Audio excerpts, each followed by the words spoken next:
oui nous sommes le Sénégal mais on a un de nos joueurs qui joue contre nous. te yow yaay entraîneur ñaar kañ moo mun def. effacer ko ci liste bi wala nga effacer sa bopp. waaw. voilà. dëgg la. Ousmane Sonko comment tu peux diriger un gouvernement où il y a un voleur. waaye. ba pare tu te complètes dans. waaw. yaa wax de. ba léegi ñun waxuñu. c'est-à-dire Dodo. waaw Dodo. c'est-à-dire on parle d'Ousmane Sonko quoi. li ngay wax nii c'est parce qu'on parle d'Ousmane Sonko on ne parle pas d'un homme d'État on ne parle pas de quelqu'un boo xamante ni. voilà kii na mais on parle d'Ousmane Sonko moom yoonam nekkul ci orthodoxie lu mu wax tey bu subaa fàtte na ko. maa la ko wax. saa waay. maa ngi gis Idrissa Fall Cissé dugal na ko et c'est vrai wax naa ko tey ci suba. mais Ousmane Sonko du ma fi waxoon ni fin juin. waaw daañu toutes les agences ak banquiers kii yi nga xam dañ leen fusionné. pare na ca. wala juin 2026 la doon wax. non juin 2025. 25 la wax. Ousmane Sonko li mu fi wax yëpp. te nit ñi fàttali wuñ ko ko. wala boog buñ ko fàttali lijjanti wu ko. Ousmane Sonko wax na fi ba wax ne dox na ba gis compte bu am 1000 milliards. te ba mu koy wax bu premier ministre la. dëgg la barki de moo ñaay la taxaw nañu. fii ak ay fan yu néew dinañu wàññi li nga xamante ni moom mooy énergie bi. courant bi ak essence yi. waaye ba nga dëgg de wax na fi loolu yow. waaw fan yu néew la waxoon. waaw léegi Ousmane Sonko moomu ngeen yaakaar ne Ousmane Sonko moomu plan de redressement waxatu ci. plan de redressement fàtte na ko plan de d'investissement xaw ma si plan d'investissement. waaw su mi mu ngi fooyee de.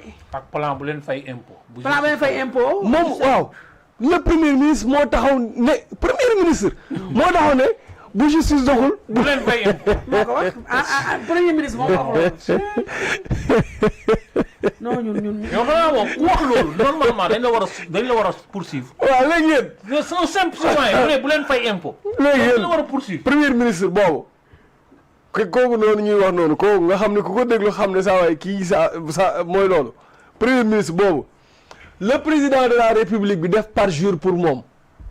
c'est vrai dëgg la nag. dëgg la nag. premier ministre boobu le président bàyyi muy dem voyage di ñëw te di ko jox compte rendu. premier ministre boobu mooy nekk ci gouvernement bi di jël ay décisions yoo xamante ne waaw mais plan de redressement bi nan la.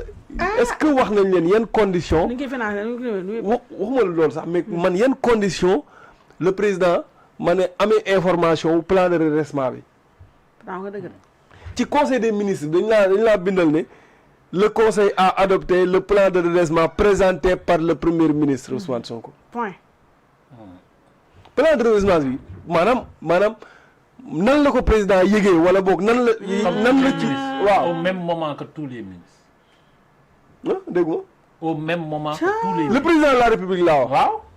c'est-à-dire loolu laa lay wax gis nga maanaam dañoo nekkatul ci république bu normal.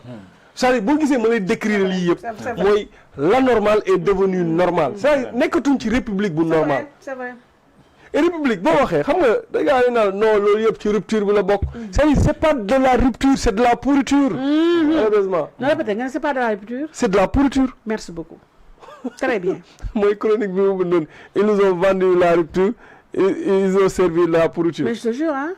non mais loolu mooy problème bi parce que tey république ñoom ñëpp xam nañ ne dafa war a am orthodoxie. grâce yi tey moom ak li mu xam ci république. mais quand même. c'est ndeysaan. am na loo xamante ne. war na ko sax dimbalee. ñi nga xamante ne ñoom ñoo fi nekk nga xamante ni kenn mosu cee nekk ci république bi. vraiment. mosu ñu am benn poste. ça mo yooyu noonu yëpp noo garaawul ci sénégalais yi. garaawul ci nit ñi parce que dañ naan la rupture la. te loolu noonu bu ñu demee ba manqué ko ba ñàkk ko ça veut dire que ñun amatuñu une république boo xamante ni. c'est digne de ce nom. léegi nag lan moo fi des mooy il faut ñu def retour à l'orthodoxie. Et le président de la République doit reprendre les choses en main. On n'a jamais eu un premier ministre boo xamante ni aussi même bu fekkee da ngaa puissant am doole am xam-xam mais c'est-à-dire tu ne te considères pas comme un président de la République. comme ñoom nag fi mu toll nii maanaam rëy nañu séparé wu te loolu mooy seen jàmm ñoom ñaar loolu mooy seen jàmm loolu mooy jàmmi askan wi c'est-à-dire boo déggee nit ñi dañ naan la non buñ ñaanal Ousmane Sonko ak Diomaye tàqali ko parce que du jàmm askan wi ñoom ñaar actuellement ni ñu continuer di liggéey maanaam moo dul jàmmi république bi. loolay dëgg nag. parce que confiance amatul. waa Pastef amatuñu confiance ci Diomaye. une situation de non retour. non mais c'est ça consommé depuis longtemps. maintenant nag léegi dafa am loo xam ne Madiambal Diagne daf ko wax. muy te ba léegi. dara amu maanaam dara amu ci. fi nga laal baax dégguñ ci dara. te loolu mu doon dëgg wala mu ñàkk doon dëgg dañ ko war a saytu. jamono ko maasaale. ada ngeen. Madiambal Diagne li mu wax. muy lan c'est une chose bu nga xamante ni c'est tellement grave. maanaam soo koy résumé. ci li Madiambal Diagne wax ndax am naam amul. mais man su mooy comprendre li Madiambal Diagne wax mooy maanaam Ousmane Sonko dafa nekkoon ci tànk yi renversé ki nga xamante ni moom mooy président de la République te Ousmane Sonko mooy le premier ministre waaye léegi Madiambal Diagne moo ko wax dëgg la am du dëgg il faut que mbir mi leer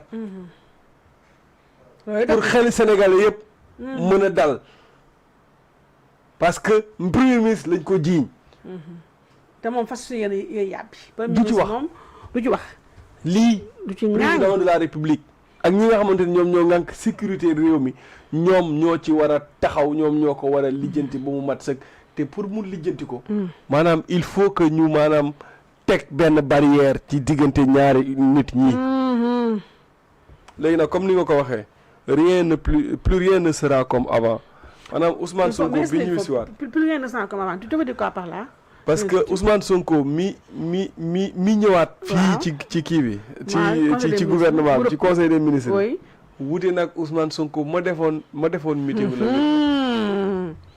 loolu dëgg wute nag Ousmane Sonko ma ne woon avant le 8 fi nga laa la baax di défier Ousmane Sonko mii nga xamante ni moom moo ñëw tey ci conseil des ministres bi il a perdu beaucoup de plumes et yaakaar naa ne bu ñu continuer di dem maanaam pour sax muy génn wala muy defati ay poste comme yi mu daan def dootu ko defati maanaam premier ministre noo koy waxee premier ministre en carton mouillé tigre en carton mouillé man jàpp naa ne jamono ji ci situation boobu la nekk te situation boobu du perdurer waaw parce que selon la personne selon caractère bi mu am du mënu ko continuer parce que déjà su ko continuer non c'est vrai xoolal Ousmane Sonko su continuer toog toog mel ni bouton dafa na xëy suba rek exposé en direct même xool bay toj ba pare xoolal Pastef moom maanaam mëtam bi dañ koy bàyyi créer benn parti wala ñu xëy ñu ne def nañ congrès dàq nañ ko Pastef non parce que ñooñu xale yi ñoom liñ bëgg Ousmane Sonko ci loolu la nekk moom xaram yi voilà moom xaram yi ñooy conditionné li mu xamul te je pense que xam na ko mais il ne sera plus le premier ministre fort. non c'est-à-dire il sera un premier ministre que de nom. oui c'est clair. est-ce que nitam melokaanam dina ko accepter. parce que aussi fii ñu toll. ci relation bi ñu toll. est-ce que ñoom war nañ mën a continuer nii ensemble.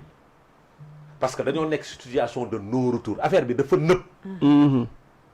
xam nga lu nëb nag seppi sànni rek a ci nekk maintenant seppi sànni mbóot bi mën na génnal boppam kon mën nañ koo paccal mu génn maintenant nag su nekkee situation de non retour oui le chef d'État il est tranquille ah oui parce que moom kenn musu